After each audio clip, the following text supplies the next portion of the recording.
जनाब डॉक्टर जाकिर साहब, मैं इस प्रोग्राम में आने में थोड़ा सा देर हो गई मेरे को, और अगर मैं यहाँ नहीं आ पाता तो शायद अपने आप को ज़िंदगी भर माफ़ नहीं कर पाता।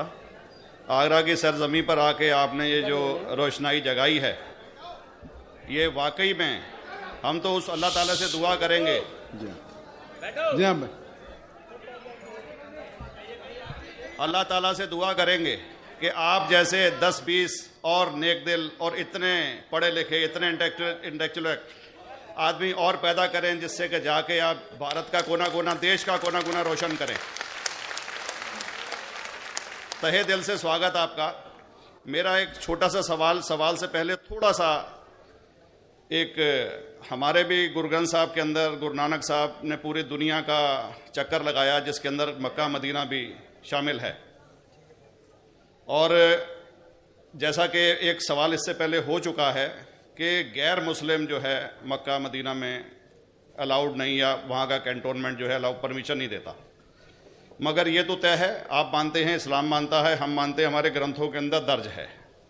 गुरु नानक साहब के 2 चेले थे, एक बाला और एक मर्दाना, एक हिंदू और एक मुस्लिम।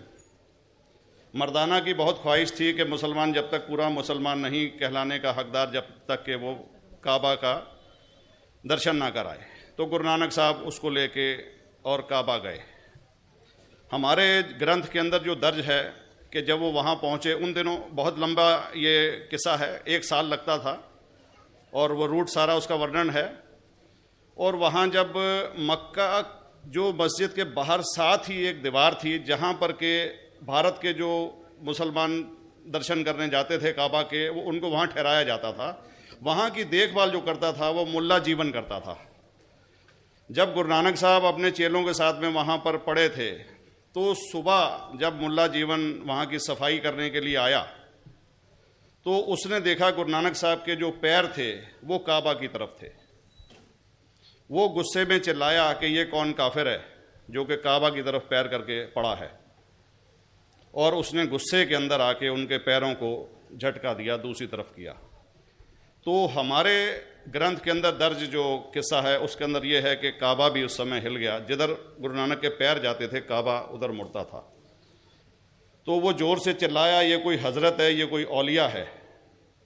तो उस समय के जो काजी थे मक्का के, काजी रुकनदीन साहब थे, और शाह शरफ, कई हस्तियों के नाम हैं उसमें। तो मैं ये जानना चाहता हूँ कि ये वर्जन को आप मतलब एग्री करते हैं, और करते हैं तो इसका हमारे मुस्लिम ग्रंथों के अंदर किस तरीके से उल्लेख है, ये कृपया बताएं। भाई साहब ने एक सवाल पूछा अपने गुरु ग्रंथ साहिब के मुतालिक, और अल्हम्दुलिल्लाह मैं भी गुरु ग्रंथ साहिब पढ़ चुका हूँ। और जिस तरीके से, क्योंकि वक्त मुख्तसर सा होने की वजह से मुझे वक्त नहीं मिला कि गुरु ग्रंथ को भी कोट करूँ। आपका सवाल का जवाब देने के पहले मैं आपसे ज़्यादा चाहूँगा कि इवन गुरु ग्रंथ की किताब पढ़ेंगे आप, ग्रंथ जिसे आदि ग्रंथ कहते हैं, और कोई सिख से पूछेंगे कि खुदा का तसव्वुर क्या है, सबसे बेहतरीन जवाब कोई सिख दे सकेगा, वो आपको कोट करेंगे जापू जी, जो गुरु ग्रंथ साहिब आदि ग्रंथ के सबसे पहले चैप्टर है, सबसे पहला श्लोक, जिसके कहते हैं जापू जी। जिसके मानी है कि God is true, he is only one, he is not begotten and is free from fear and want. क्योंकि मैंने अंग्रेजी में पढ़ा हूं, इसलिए मैं अंग्रेजी में उसे कह रहा हूं कि खुदा एक ही है, वो हक है, और वो ना किसी को जना है ना किसी को जनेगा, और वो इमॉर्टल है, ना कभी मर सकता है। और इसको सिखिज्म में जो खुदा को कहते हैं Omkara, in manifest form he is Omkara, and unmanifest form he is एक ओमकारा। और कई इसके एट्रीब्यूट्स है, मिसाल के तौर पे परवरदिगार, अकल, और उसे रहीम कहा गया है, Wahe Guru as one God कहा गया है, और it is strictly against idol worship and अवतारवादा। भाई साहब का सवाल था कि उनने ग्रंथ में पढ़ा कि गुरु नानक साहब मक्का के, और उनका पैर काबा की तरफ था, और कोई मौलवी ने पैर को हिलाए और काबा हिल गया। क्योंकि ये age of science and technology है, अगर कोई चीज जो किताब हजारों साल पहले लिखी गई है, 10,000 साल या 4,000 साल, तो शायद उसके बारे में हिस्टोरिकल रिकॉर्ड मिलना मुश्किल है। हालांकि इवन जीसस क्राइस्ट के बारे में 2000 साल हिस्टोरिकल रिकॉर्ड है, क्योंकि सिखिज्म जो एकदम नया मजहब है, जितने मजाहिब के मुकाबले हिंदुस्तान में नया है, कुछ सैकड़ों साल पहले 15th सेंचुरी में, toward the end of the 15th century, Guru Nanak साहब जो पंजाब के थे, ये मजहब तो कायम हुआ हार्डली 400-500 ईयर, 400-500 साल।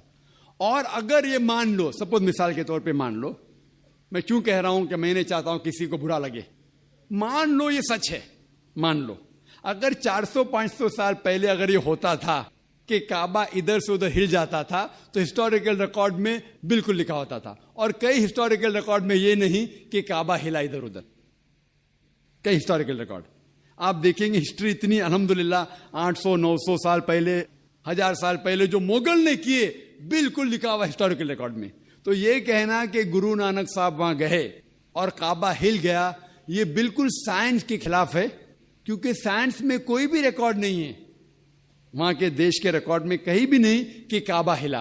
तो इसलिए हम कहते हैं कि हो सकता है ये गलती से किसने लिखा होगा, न कई किस्से कहानी। ये मैं तस्लीम करता हूं कि गुरु ग्रंथ साहिब में कई चीजें सही है, हक की बात है, लेकिन ये तस्लीम करना कि काबा हिल गया, ये बिल्कुल साइंस के भी खिलाफ है, साइंस के खिलाफ है, और इस्लाम में भी ये नहीं है। लेकिन ये कहना कि कोई गैर मुस्लिम जा सकता है, मुमकिन है, चुपके से कोई गया तो हो सकता है। वो भी जवाब। जी दोस्तों, जैसे कि आप लोगों ने डॉक्टर जाकिर नाइक का जवाब सुना है, तो बहुत बेहतरीन जवाब दिया है।